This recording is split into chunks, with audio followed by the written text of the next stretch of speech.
Parliament is back in session for the year, the election battle well underway. Anthony Albanese's approval rating has been slipping, but a February interest rate cut could be his saving grace and could be a crucial shift in momentum.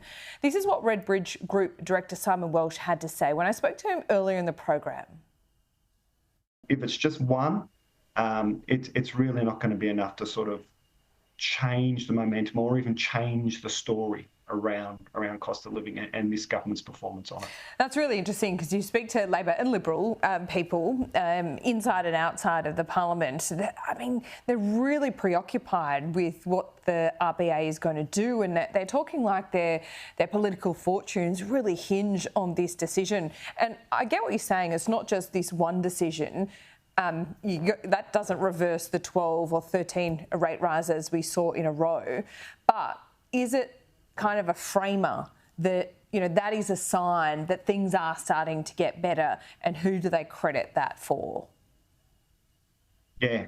Look, I think there's actually a little bit of a danger here if the government, after one interest rate cut, goes out and tries to say, things are better, lives are better, because people's experience around the dinner tables right now is not of that, and one interest rate cut will not restore that. And joining me now is the Herald Sun's Associate Editor, James Campbell. James, great to see you. Really interesting as we get right into this election year now. The battle lines are being drawn. Anthony Albanese's trying to keep it nice, as we saw from his comments this morning. And Peter Dutton saying, well, he lives in an alternate universe. What do you think? Where's this all going? Well, the two men are what they are. Dutton, hard man act. We're going to see more of that. Albo going back to the kind of meek persona that he did so well for him against Scott Morrison, where he tries to look like he's the sort of person who butter wouldn't melt in his mouth. He's not one of these sort of nasty politicians. And Dutton obviously playing to his strength, which is a crudity, not quite crudity, perhaps that's not the right, a bluntness that people like to see in the Queensland copper act that he's been doing so successfully these last few years. Do you think it's as close as the polls suggest they are? Oh, absolutely. Yeah, 100%. If you ask me, I think Dutton's got his nose in front at the moment. I think when I talk to people around the place, they can see Dutton getting between 70, 73 seats, at which point it comes down to who's left over, who are the people who are prepared to do a deal to support a minority government. I think if you were to rank the chances of who's in front at the moment, I would say minority government, my view is chance of a minority coalition government is slightly higher at the moment now than a minority Labor government. Well, who gets them there though? Who gets Dutton there though? Because there's certainly pressure on the Teals, because behind, often in some of those Teal seats, the primary Liberal Party vote is actually higher than the Teal vote in and of itself. My argument has always been that, it comes down to minority government. How do the Teals and independents negotiate? Do they negotiate with the party that's got the highest seats? Do they look at their electorate makeup? Surely there's a big argument for the Teals. And look, it'd be pretty hard for people like Zali Steggall, Zoe Daniels to even consider a Dutton Prime Ministership and how they would support it. But surely there is a base argument for them to have to do it. Yeah, I mean, she might struggle to hold her seat flat out, won't she? Well, I think both the Teals in Victoria it's going to be close. But I think I reckon Dr. Mons a slightly better chance to keep hers than Zoe Daniel and Goldstein, even though I think Zoe Daniel and Goldstein has performed better than Dr. Mon and has taken to politics, like a duck to water in some ways. I think her seat is not as helpful for her. She has a very large Jewish community in her seat, and you can debate about what they think about her personally. But the one thing that they do want, that community, is to see the back of the Albanese government. And any suggestion that Zoe Daniel will be there to propping Albo up is toxic death for her with those voters. So, I think she's got more. I think she's got more difficulties than Dr. Mon.